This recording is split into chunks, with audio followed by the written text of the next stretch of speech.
लेकर के अष्टम मंत्र तक ज्ञान निष्ठा रूप साधन को बताने वाला एक अलग प्रकरण है विवेकी के लिए, सन्यासी के लिए। और नवम मंत्र से अंतिम मंत्र तक एक अलग प्रकरण है अविवेकी के लिए, कर्म रूप साधन को बताने वाला, कर्म निष्ठा को बताने वाला। ये आपको कैसे निश्चय हुआ, इसका निश्चायक प्रमाण क्या है, ये पूछते हैं कि कथम पुनः एवं अवगम्यते।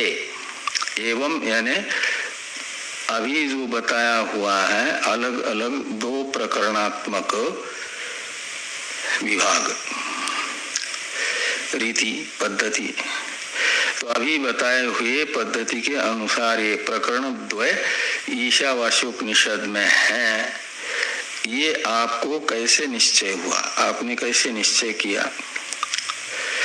न तो सर्वेषाम, ये सबके लिए अनंतम प्रविशन्ति इत्यादि वाक्य नहीं है, अपितु केवल अविवेकी के लिए है। ये आपको कैसे ज्ञात हुआ, तो कहते हैं इसलिए अब इति यानी इति आकांक्षायाम या इति जिज्ञासायाम, इस प्रकार की जिज्ञासा होने पर क्या जिज्ञासा हुई कि अज्ञानी कामी के लिए ही अनंतम प्रविशन्ति इत्यादि ये प्रकरणांतर हैं, सन्यासी के लिए नहीं। ये आपको कैसे ज्ञात हुआ, इस प्रकार की जिज्ञासा होने पर ये इति शब्द का अर्थ निकलेगा। कौन से इति शब्द का?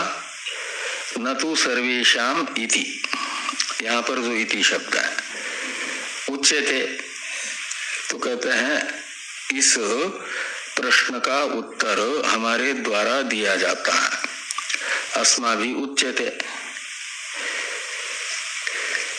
तो अकामिनः साध्य साधन भेदोपमर्देन यस्मिन् सर्वाणि भूतानि आत्मैव अभूत विजानतः तत्र को मोह क शोक एकत्वम् अनुपश्यत इति यद आत्म एकत्व विज्ञानम तन्न केनचित् कर्मणा ज्ञानांतरेण वा ही अमूढ़ः समुच्चिसति।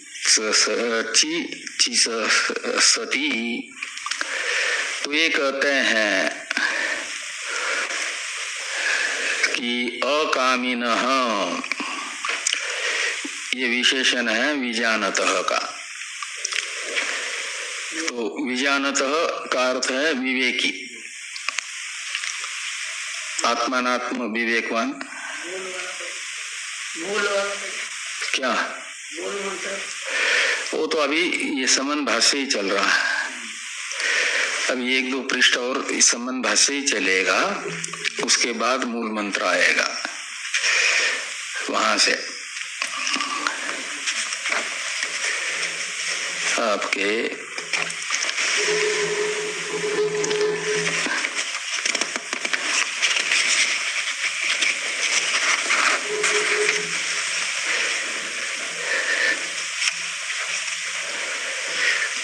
इकतालीस नंबर पृष्ठ की दो पंक्तियों तक ये संबंध भाष्य है।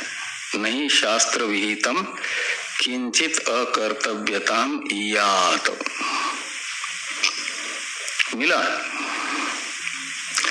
एक वाक्य है विद्या तद आरोहन्ति विद्या देवलोक न तत्र दक्षिणायन्ति कर्मणा पितृलोक इति नहीं शास्त्र विहितम किंचित अकर्तव्यताम यात। ये मिला कि नहीं वाक्य भाष्य में? वहां तक संबंध भाष्य है। और उसके बाद आगे जो है तत्र अनंतमो अदर्शनात्मकम तमः प्रविशन्ति, यहाँ से मूल मंत्र की व्याख्या है। इसलिए यहाँ तक का भाष्य का विचार होने के बाद, ये तो संबंध भाष्य है ना, पहले दे दिया, मंत्र पहले दे दिया। कहाँ मंत्र दिया पहले? यहाँ वो तो मंत्र आएगा, आगे पीछे छपने में भले ही हो जाए, लेकिन भाष्यकार भगवान ने भाष्य जो लिखा है, प्रकरण भाष्य यानी संबंध भाष्य, वो वहां तक है, प्रकरण भेद बताने वाला। और मूल मंत्र की व्याख्या भाष्य में शुरू होती है वहां से, इसलिए वहां तक तो पहले भाष्य ही पढ़ना है।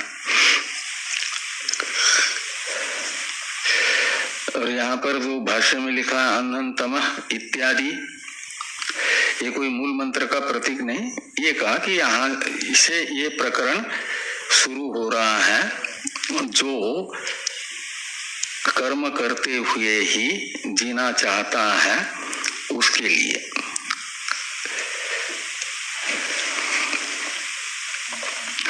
अब बीच में शंका हुई कि किस, आपको ये कैसे अवगत हुआ कि अविवेकी के लिए ही ये अनंतम प्रविशन्ति इत्यादि प्रकरण है, विवेकी के लिए नहीं? तो उसका उत्तर दे रहे हैं कि अकामिनः साध्य साधन भेदोपमर्देन यस्मिन् सर्वाणि भूतानि आत्मैवाभूत विजानतः तत्र को मोह कशोक एकत्वमनुपश्यत इति यद आत्मैकत्व विज्ञानम तन्न केनचित् कर्मणा ज्ञानांतरेण वा हि अमूढ़ः समुच्चिचीसति। समुच्चिचीसति ये क्रियापद है, इसका अर्थ है समुच्चय करने की इच्छा करता है। समुच्चिचीसति का अर्थ निकलेगा। और तन्न, यहाँ पर जो न है ना, वो समुच्चिचीसति इस क्रियापद के साथ जोड़ देंगे तो अर्थ निकलेगा न समुच्चिचीसति का मतलब समुच्चय करने की इच्छा नहीं करता है। न का अन्वय नहीं करेंगे उसके साथ तो समुच्चय करने की इच्छा करता है, ये अर्थ निकलेगा। और न का अन्वय करते हैं उसके साथ तो समुच्चय करने की इच्छा नहीं करेगा। कौन नहीं करेगा? तो समुच्चिचीसति इस क्रियापद के द्वारा बताई गई क्रिया का कर्ता को बताने के लिए अमूढ़ पद है। मूढ़ कहते हैं विवेकी को, अविवेकी को मूढ़ कहते हैं, और अमूढ़ यानी मूढ़ कहते हैं अविवेकी को, और अमूढ़ का अर्थ निकलेगा विवेकी।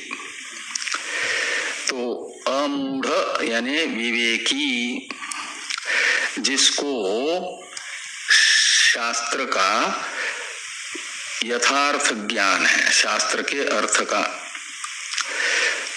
उसे कहा गया अमूढ़। शास्त्रार्थ के विषय में संशय विपर्य रहित निश्चयवान,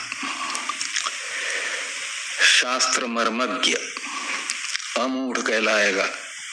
और जो अमूढ़ है यानी विवेकी है, वह समुच्चय करने की इच्छा नहीं करता है, यह अर्थ निकलेगा। अमूढ़ न समुच्चिचीसति का अर्थ निकलेगा विवेकी समुच्चय करने की इच्छा नहीं करता है। किसका समुच्चय, किसके साथ? तो कहते हैं जो आत्म एकत्व विज्ञान है, उस आत्म एकत्व विज्ञान का कर्म के साथ या ज्ञानांतर के साथ समुच्चय करने की इच्छा अमूढ़ नहीं करेगा, यह अर्थ निकलेगा। तो आत्म एकत्व विज्ञानम द्वितीय का एक वचन है। तो आत्म एकत्व विज्ञान का अर्थ हुआ सम्यक आत्मज्ञान। तो ज्ञानांतरेण से लेंगे उपासना को। उपासना को भी ज्ञान कहा जाता है, इसलिए ज्ञान से तो लेंगे, ज्ञानांतर में ज्ञान शब्द से लेंगे ये आत्म एकत्व ज्ञान, और ज्ञानांतर का अर्थ निकलेगा आत्म एकत्व ज्ञान से अतिरिक्त ज्ञान। वो ज्ञान कौन सा होगा? उपासना रूप ज्ञान, उसे भी विद्या कहते हैं ना। तो कर्म के साथ या उपासना के साथ ये अर्थ निकलेगा। आत्म एकत्व विज्ञान का समुच्चय करने की इच्छा कोई भी अमूढ़ नहीं करेगा, यानी विवेकी नहीं करेगा।